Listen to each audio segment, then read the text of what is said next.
I started a faceless YouTube channel 45 days ago and already have over 17,000 subscribers and 300,000 views. My channel got monetized extremely fast and I've already made thousands of dollars in passive income. Today, I'll be sharing everything I've learned so far about starting a new YouTube channel in today's algorithm. The goal here is to help those of you who are ready to start building your own channel. Because when you first start on YouTube, it kind of feels like you're throwing crap at a wall to see what sticks. But hopefully, with what you learn today, you'll be on a fast track to success and have similar results. Before we jump into what works and what doesn't, you should just take a look at my analytics so you can see my journey so far and some of the speed bumps that I've hit along the way. I posted my first video on May 3rd, 2023, and that video was actually pretty slow for the first 3 days. But then it started getting some traction on day 4. It got around 1,000 views, and I thought I had already beat the YouTube algorithm, but boy was I wrong. The next day, our view count totally flatlined around 1,000 views and 120 subscribers. So I went back to the drawing board. 10 days later, I posted my second video, which was a total flop upon releasing and really didn't see much traction. And this is where things start to get weird.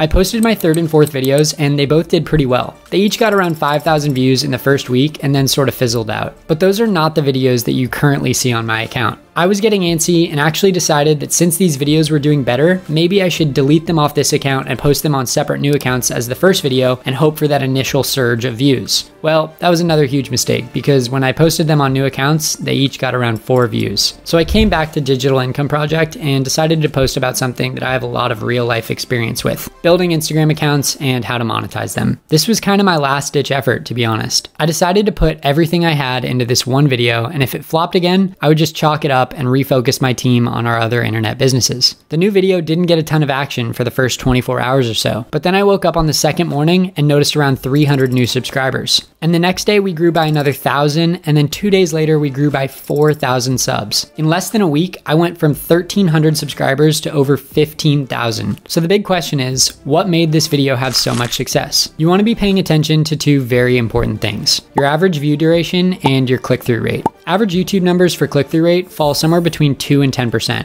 And average view durations fall somewhere between 25 and 50% of the video. So if your video is 4 minutes long, then the viewer sticks around for just 1 or 2 minutes. But for my viral video I showed you, those stats look a lot different. My click-through rate for the first 72 hours was well above that 10% number, and my average view duration was closer to 60%. Even Mr. Beast, the most successful YouTuber on the planet, says he aims for his average view duration to be around 70%. Days 3 to 5 was where things really took off and started to go viral. But this video's virality has lasted for weeks, while others stopped being pushed by the YouTube algorithm after only a day or 2. To understand why, we need to look at 3 other very important metrics: the views to like ratio, the views to comment ratio, and the views to subscriber ratio. The average ratios I found online for views to likes were 1 in every 25 views, around 4%. For my video, this number was more like 1 in 10 for the first week, or 10%. The typical comment to view ratio was around 1 comment for every 200 views, or 0.5%. But my video was getting around 2%. And finally, it's typical to get 1 subscriber for every 200 views, or also 0.5%. But this is where our stats went crazy. We were getting around 1 subscriber for every 25 views, or 4%. So what does this mean to you?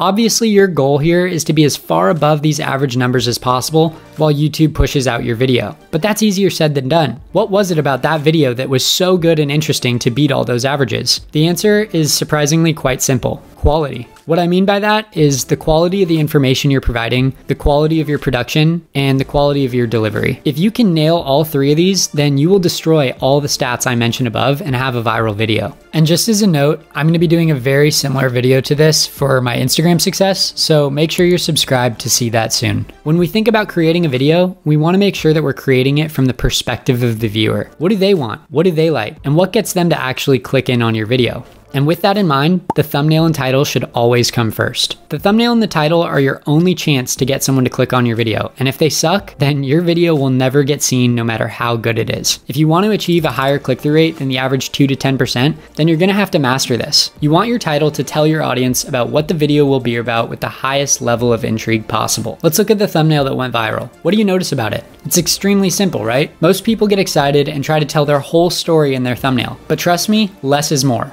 Simplicity and intrigue, that's the goal. It's a good idea to make 2 options and then ask family and friends which they prefer. But you can also come to a website called Thumbs Up TV and upload your thumbnail and title to see exactly how they will appear on YouTube. You can even toggle back and forth between light and dark mode, as you'll want something that will contrast well. One thing to keep in mind about titles and thumbnails is that you're gonna need to actually deliver on the promise you're making to the viewer who decides to click on your video. Otherwise, you'll lose your audience and they probably won't come back. And this takes us to our next step, which is writing the script. The script is the soul of your video. And honestly, for the viral video I made, I used some pretty basic writing skills that we all learned in high school. It starts with an outline. We have our intro and each section with the points and resources we want to share. The hardest part of scripting, no doubt, is creating that first 30 to 90 seconds, which is called the hook. This is one of the most important parts because it's where your audience will decide if they want to stay and watch or not, so it better be good. Most channels lose people here, and there's no perfect formula. But studying what my most viral video did, it's clear that the hook does the following. It gets to the point, it tells the audience what they will see in the video, and it does these two things while creating a high level of intrigue.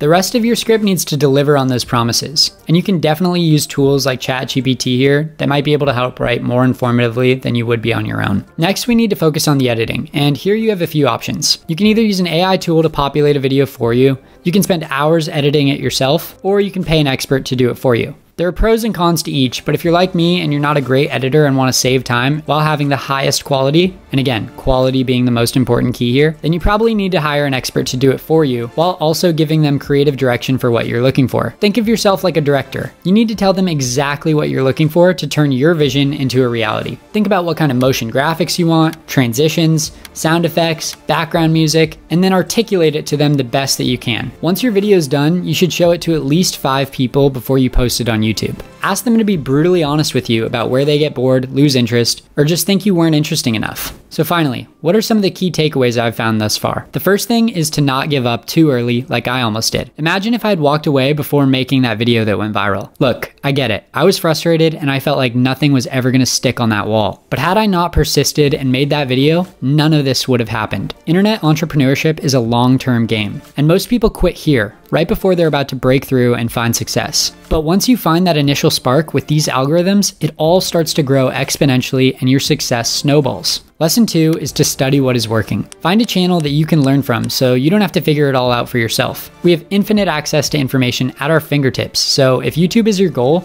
then you should learn from the people who are where you want to be so you can get there faster. My videos here are great resources, but I also have a 70-minute course where I go deeper into all these strategies for those of you who want to take it to the next level. Lesson 3 is to find your own thing. If you just try to copy or emulate what's already out there, then you probably won't get much traction. You have to put your own twist on the content, whether that be editing, style, personality, or information. Lesson 4 is to really focus on quality because there are millions of creators on YouTube these days. So again, quality of information, quality of delivery, and quality of production. If you can nail all 3 of these, then you're gonna hit the jackpot on YouTube. The last lesson is to become obsessed. A lot of entrepreneurs preach balance, but that's total BS in my opinion. Any entrepreneur who is trying to find balance has either already made it and is looking to reprioritize now that they have some spare cash and room to breathe, or they just aren't gonna be successful. I believe we go through chapters in life, and if this chapter is about YouTube and you wanna make it big, then you're gonna need to focus a majority of your energy towards your goal at that time. When I start an online project, I stay up till 4 a.m. and work 8 to 10 hours a day during that initial sprint because I love this stuff and I know what it takes to get things off the ground. During the last few months, sometimes I literally have dreams about YouTube. Now, please don't take this out of context. Your health is still number one, and it's important to take breaks, exercise, eat, and feel good. One of my favorite mottos is that rest is also productive. Anyways, thanks for listening to my rant. I genuinely hope that each of you who are looking to start your own channel can take tons of value from this video and turn it into gold. This is a fun game when you play it right. I also have some really creative new methods for making money online coming out very soon, so please subscribe for more. Thanks again and talk soon.